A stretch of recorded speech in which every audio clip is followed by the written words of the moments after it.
Welcome to the Luke Macias Show. Thank you so much for giving me a couple weeks off to celebrate the birth of my third child. Guys, we have a lot that's been going on in Texas. One of the things that's happening is that we have a development filled with tens of thousands of illegals just outside of Houston.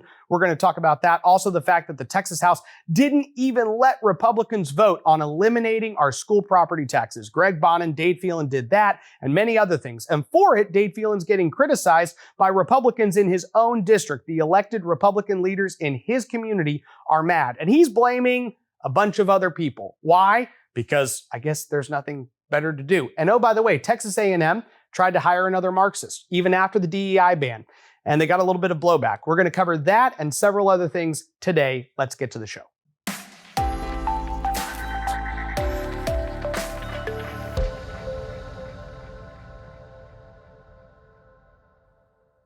I'm going to start off today by reading just a couple excerpts from a recent op-ed published in Town Hall by Chris Russo, the president of Texans for Strong Borders. He says the largest illegal alien colonia in the United States is not located in the Rio Grande Valley or outside of El Paso. In fact, it's hundreds of miles from the border in an area controlled by Republican politicians and funded by a mega donor to Texas Governor Greg Abbott. Just north of Houston, in a corridor east of I-69 and north of Grand Parkway, lies the massive Colony Ridge development divided into several neighborhoods. It contains over 75,000 residents, nearly all illegal aliens, and is currently undergoing a significant expansion, clear-cutting nearby forest land. The development has been specifically marketed to illegal aliens using the trade name Houston Terrenos, utilizing loans that do not require proof of citizenship and allowing for third world living conditions within the development. It consists of a mix of modern single-family homes, mobile homes, and even hastily constructed shacks. What he continues to go on to describe is a development that has been increasingly getting criticized over the last couple months by immigration activists and by people who support our nation's sovereignty all across the country. Texas is getting recognized by nationwide conservative media outlets, commentators, for this development that we have in the state. And often when we talk about national issues, we try to tie them back to what we specifically do in the state. And here's the interesting thing, how some of these state policies end up having these national impacts. This development would not have been able to be built if not had it been for Representative Ernest Bales, who in 2017 actually passed the municipal district, which was used to then build this. The developer, Trey Harris, actually, he and his family donated over $900,000 to Governor Greg Abbott in 2021. And now they have this development who is clearly focused on marketing to illegal aliens. And just to show you a couple other just demographic trends that show the type of impact that it has when you literally build a development and say, I'd like to attract as many people who are crossing the southern border as humanly possible. This is the impact of it. Cleveland Independent School District. This is a school district located most closely to this development. Over the last decade, has had a massive increase, of course, in the number of students that are coming there, but also a major demographic shift. A decade ago, they had 3,693 students in Cleveland ISD, and they now have 10,875. What is more remarkable is the fact that a decade ago, they had 40% of their students as Hispanic students, 45% white, and 12% black. A decade later, the school district is 90% Hispanic. Now, I'm Hispanic, and actually, it's interesting. My dad, growing up, he would go to school, and every single school year, he'd walk in, and they'd give him this little piece of paper to fill out. And he could fill out Hispanic, black, white, and he would take it home, and my grandfather, Laborio Macias, would take it and write a new box on it, and he would say, American, and then he would check that box, and he would give it back to my dad and say, take this back to your school. And my dad would say, no, they never let me do this. They're going to always throw a fit. Let's just check some box. And my grandpa would say, no, we're not going to check a box. We're American without a prefix or a suffix. And then the principal would have to call my grandpa, and he would complain and tell him he had to select one of these boxes, and he would refuse to do so. Almost every single year, this is something my dad experienced. And so I understand where these demographic numbers come from because we've been collecting them for quite some time at our public schools. The reality is that this development just continues to highlight the fact that the state of Texas is not that serious about the illegal immigration issue. We have an open border. I don't know how many of y'all had time to listen to some of the Tucker Carlson interviews with the presidential candidates across the country. He went to Iowa, brought in Tim Scott, Nikki Haley, Mike Pence, Ron DeSantis, Vivek Ramaswamy, all these individuals who came in and sat down. Asa Hutchinson from Arkansas, who's hardly a presidential candidate, but we'll at least mention his name because he got completely lambasted, roasted, destroyed.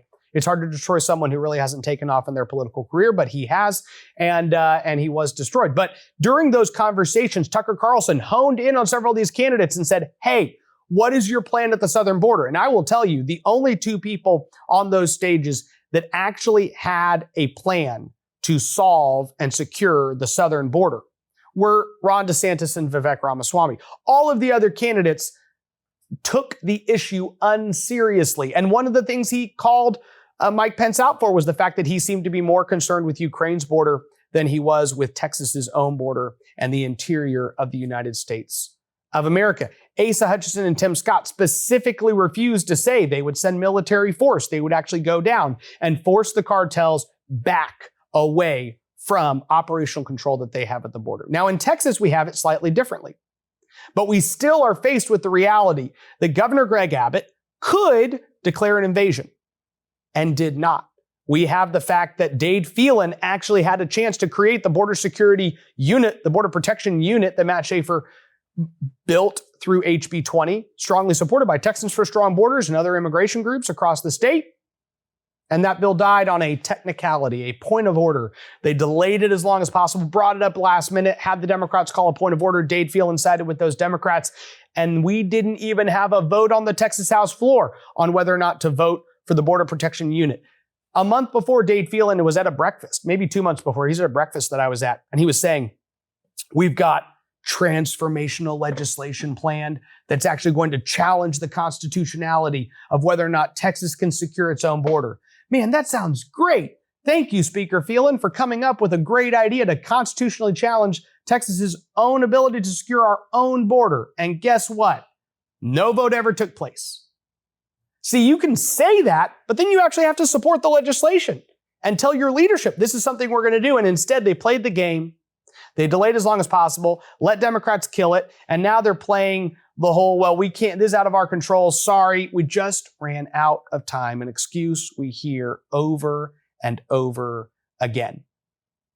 No hearings were had on ending in-state tuition for illegal immigrants. We have state-funded programs that give more taxpayer benefits to those who are crossing our border illegally, those in our state and our country illegally.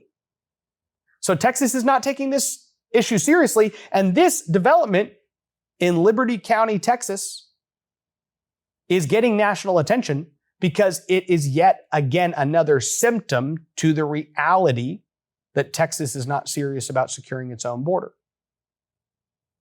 So what do we do with it? One of the things Chris Russo, I think, articulated in this piece very well is that it's important to recognize the fact that though we can blame Joe Biden, this development is built in a red county with a red state representative and a state senator who had to pass a bill in a red legislature with a donor who gives, literally, he's giving over $1 million to a bunch of Republicans. And there's no doubt that it's going to be incredibly hard to actually address the issue of illegal immigration, both in our state and at the southern border, if we keep creating these financial incentives for our own Republican donors to continue the status quo. Guys, the Texas House not only failed to pass the border protection unit, but also during the special session that was had, we passed a property tax reform and relief package. And during the debate, Brian Harrison, Tony Tinderholt, Nate Schatzline, Matt Schaefer, several other conservative members put forth an amendment authored primarily by Brian Harrison to actually, in part of the debate that we were having on property tax relief, say we would like to put Texas on a pathway to zero. We'd like to actually put us on a path to where we could eliminate your school property taxes. The school property tax portion of your property tax bill could be gone in 8 to 10 years. If you had enough politicians with the resolve, or at least the political will, maybe the pressure that was put on them to deliver that, They could do it in 8 to 10 years. But Dade Phelan and Greg Bonin is the chairman of appropriations, did not want the legislature to vote on that policy. Understand, it's not just that they opposed the policy, they did not want the legislature to vote on the policy. And so a point of order was called, not by one of the Democrats this time, but by Chairman Greg Bonin himself, who then went up and asked the parliamentarian and the speaker to agree with him that Texans shouldn't even get the legislative vote on whether or not property taxes are eliminated. The property tax relief plan that passed, just to give you a general overview, because I've gotten a lot of questions that have come in since they agreed, is going to apply a portion of the total, which is about $13 billion of new relief. Remember, they had over a $30 billion surplus that they started the session with. Over $30 billion, this is why they could have put a major chunk. They could have eliminated Robinhood if they wanted to. They could have taken close to half of your property tax bills with school property taxes completely away. But instead, they grew government on a ton of levels, spent most of the money on more government, pocketed some of it. Some of it they've just put aside to have for future legislative sessions. And they've given $13 billion back of the over $30 billion that they over-collected in taxes from Texans. That $13 billion is going to be split between two sections. About $3 billion of it is actually going to go towards an increase in the homestead exemption.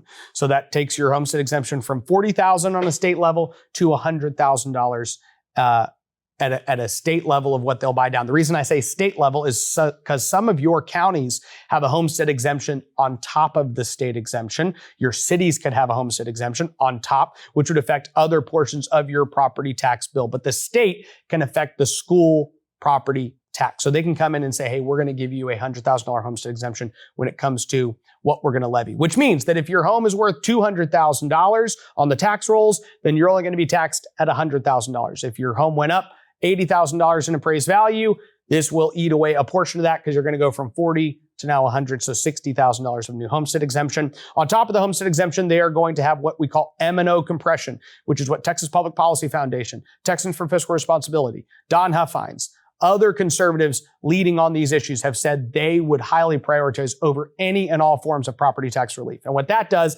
it's an across-the-board push down. It's basically a check that we write to the school districts that then is spread across and is intentionally lowering what you are taxed on. So essentially, if they write a big enough check, then you don't pay your property taxes. So over time, what we've done with M&O compression, okay, because that's kind of a term that I think goes over most people's heads. It's just not one that is in most people's vernacular when it comes to property tax policy. But think of it this way. Every time we compress with any amount of money, it almost becomes the new ceiling. Okay. And so every single session we fight for more and more compression because we have yet to see, since the legislature started using compression as a tool, we've yet to see them pull back, which means next session they have to fund the compression they did last session, the session before, the session before. So anything new we are able to generate and apply enough pressure for them to produce creates this new ceiling. And this is how you get Texas on an actual pathway. Unfortunately, the current appropriators still take most of the money they get and they grow government with it. So this is just something for you to be aware of it. If you're not following along with Texans for Fiscal Responsibility, with the Huffines Liberty Foundation, these are organizations that are leading on the forefront of property tax elimination that you should continue to engage with.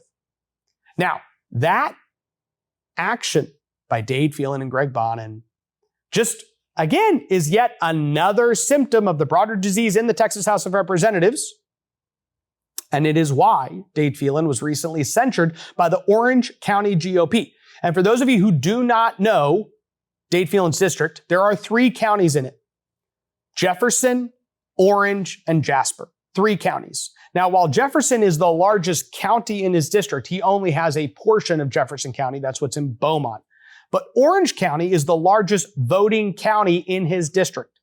So a greater percentage of the vote for his reelection comes out of Orange County than the other 2. And the Orange County Republican Party censured him.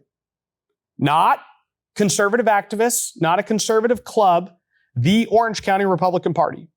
You need over 2/3 of the vote. I think it's 60% or 2/3 that you need of the precinct chairs to vote to actually censure any politician, any elected official. And the vast majority of the Orange County Republican precinct chairs, who are also elected, by the way, by Orange County voters, voted to censure Dade Phelan.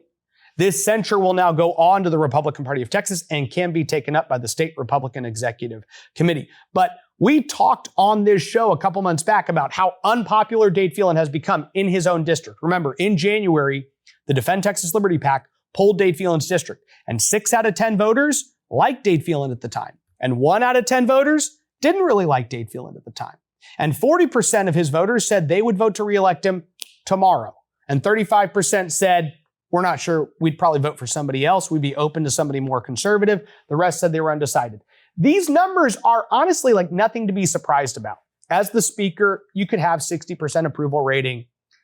His hard reelect is what we call, like, would you vote for him tomorrow? Wasn't that great, but it wasn't bad. In May, following the impeachment of Ken Paxton and following a session where the Texas House killed well over 50 conservative bills. I mean, we have just a couple episodes ago, you can go there. I listed just 48 of them on my podcast, but there's a bunch of others out there. Tons of conservative policy the Texas House kills. Dade Phelan goes from 60% of his district thinking he's doing a good job to 35% of his district thinking he's doing a good job. He goes from 10% of his district not liking the job he's doing to 29% of the district not liking the job he's doing. He goes from 40% saying they'd reelect him tomorrow down to 24% saying they would reelect him tomorrow. So Dade Phelan has a major problem in his own backyard. And the Orange County GOP has stepped up and said, you know what? We're going to censure him. And by the way, this is a term that, again, if you're not super active in the Republican Party, you might not know what that means. But the censure is a specific term that's in the Republican Party platform. And once that goes into effect, the Republican Party of Orange County cannot spend any money promoting Dade Phelan. In fact, they can spend money in the Orange County GOP actually campaigning against the reelection of Dade Phelan. That's how consequential the decision of the precinct chairs was. Now, we're going to talk about Dade Phelan's reaction to that as soon as we come back. Do you want to get paid to make a difference? Gen Z is now in Congress, and if you're between the ages of 18 and 25, you may not necessarily want to be in Congress, but if you still want to fight for the future, we have the opportunity for you. Texas Scorecard is Texans' leading news source for citizens, and we're looking for young fighters to join our fellowship program. Texas Scorecard offers a paid internship for spring, summer, and fall semesters, allowing participants to get their feet wet in the media business. Fellows can apply for one of 3 tracks: writing, research, and administration. Think you have what it takes? Fellows often leave the program with the opportunity to continue the work full-time.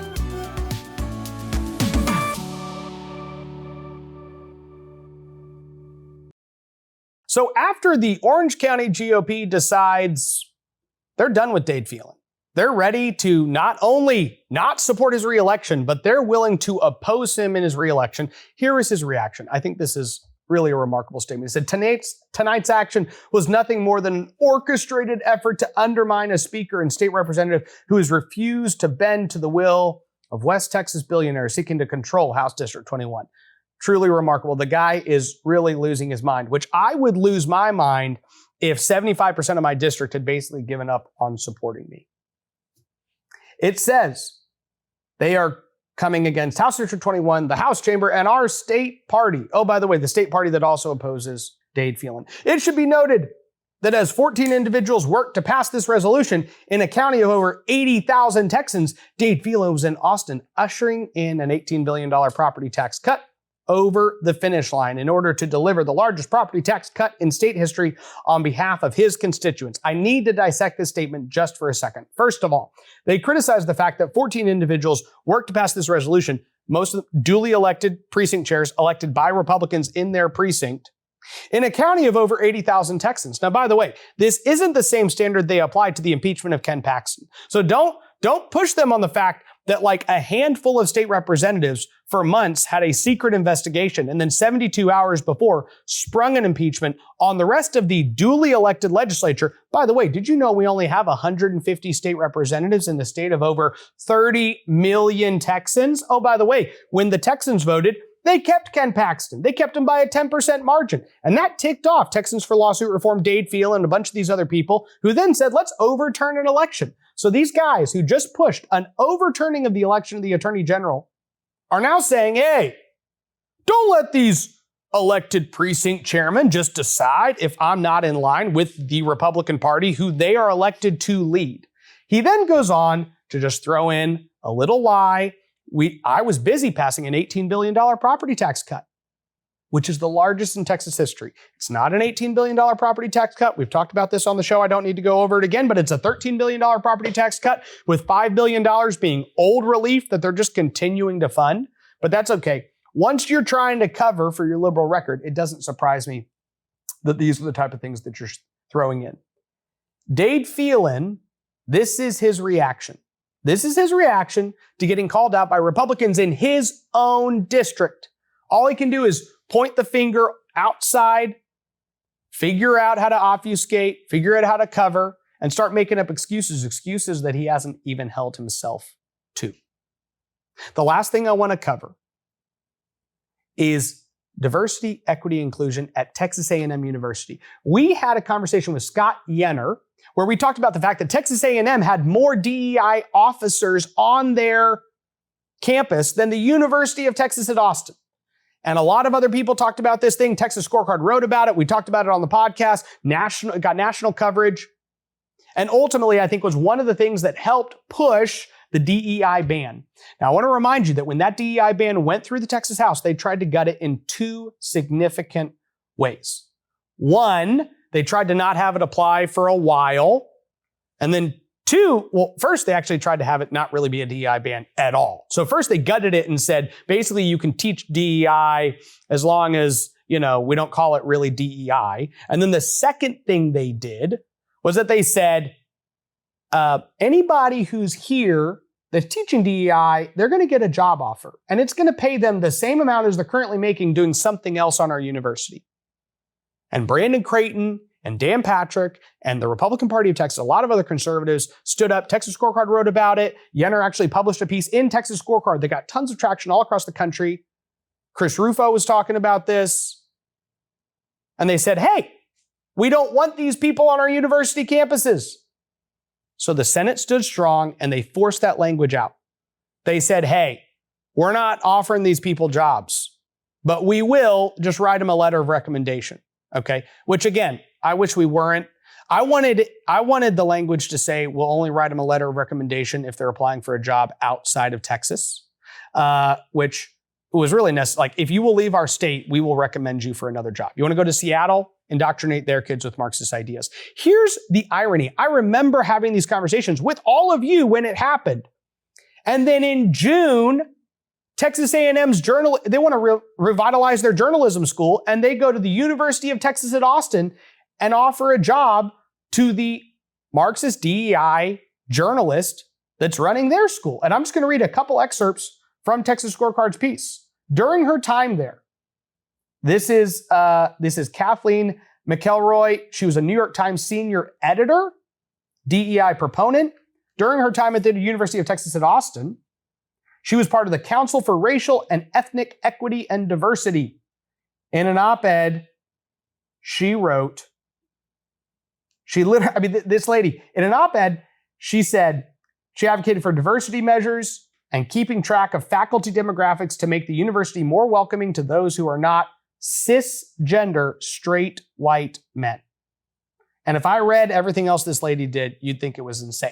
So this is the lady currently teaching journalism at the University of Texas at Austin, offered a job at Texas A&M University. Texas Scorecard wrote about it, and a month later, after a whole lot of people reached out to the university, and by the way, if you're an alumni of these universities, you need to take action. One of the reasons that you should be following Scorecard, and then you should be actually taking action on it. We talk about ways, I did this just 2 weeks ago. I said, here are some things you can be doing during the interim: going to your Republican clubs, gaining more track, building out a network that you can get to vote in the Republican primaries, and doing other things like that. Here's the truth. Something we often don't remember is that you have an effect on the institutions that you've come from. So if you're an A&M alumni and you're reaching back out and constantly asking questions about decisions they're making, you can have an impact. Because you know what happened a month later? Kathleen didn't take the job. And why she didn't take the job is truly remarkable and also worth talking about. Because if you remember, Dan Patrick a couple years ago came out and said, I want to get rid of tenure in Texas. I think he maybe is the first statewide elected official to ever call for that. I haven't seen it. I haven't seen anyone else ever do it. And he did it because all of these professors were coming out saying, we don't care if you try to get rid of CRT. We don't care if you try to get rid of DEI. We're going to do whatever we want. And he said, I want to challenge that. Now, the Texas House supports tenure, so they ended up passing a bill that slightly changes the way tenure is done and executed, but it keeps tenure in place. Here's the interesting thing. Here's what we've now learned. Kathleen was offered a professoring job at A&M that was a tenured position. And what happened between the initial job offer and Texas scorecards writing and a whole lot of you and others reaching out to A&M is that she was then offered a job that's like every other job in America. We're offering you this job. And in a year, we'll review your performance. And if you do well, then we might offer you a job again. Now, that was not okay for her because the truth is she was probably planning on coming in. She had a lot of leftist ideas she was going to be pushing. And what if any of those got out and then the regents didn't want to rehire her?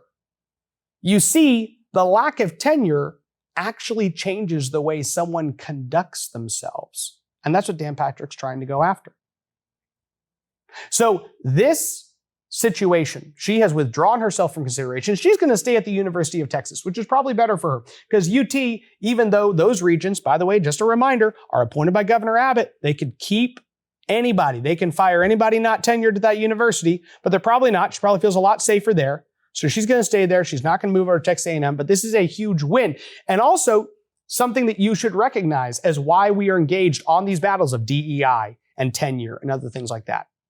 I'm going to have to go here in just a minute, guys. Actually, I am going to be on a documentary that Texas Scorecard is working on right now, talking about the genesis of where House leadership has come from. We have an overly influenced process where the Democrats get to somewhat control the Texas House of Representatives. I've talked about this, but Michael Sullivan just walked in. He is working on a documentary at Texas Scorecard, one that's focusing on why Democrats have so much influence in the Texas House of Representatives. Keep your eyes out, and I will let you know when this documentary is available. Of course, you can stay tuned with Texas Scorecard, the Texas Minute, everything else we're producing to also be kept in the loop as of the timing of this. But in closing, thank you for letting me come back to you. Thank you for engaging with the show. Honestly, it was very encouraging. Even for the couple weeks that I took off and did some pre-recorded shows, those numbers were still really high on the downloads. And I know people who emailed back our list and shared it with their friends. And so thank you for engaging even while I took a little bit of time off.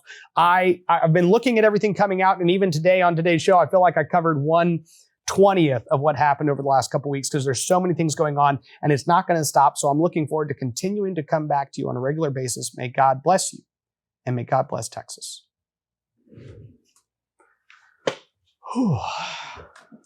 Ready to do this? Yeah, that's it. Yeah, should be fun. Am I going to stay up here so we're eye to eye this whole time? Okay, I'm going to come. No ads, no paywalls, no government grants, and no corporate masters. Just real news for real Texans. This is Texas Scorecard.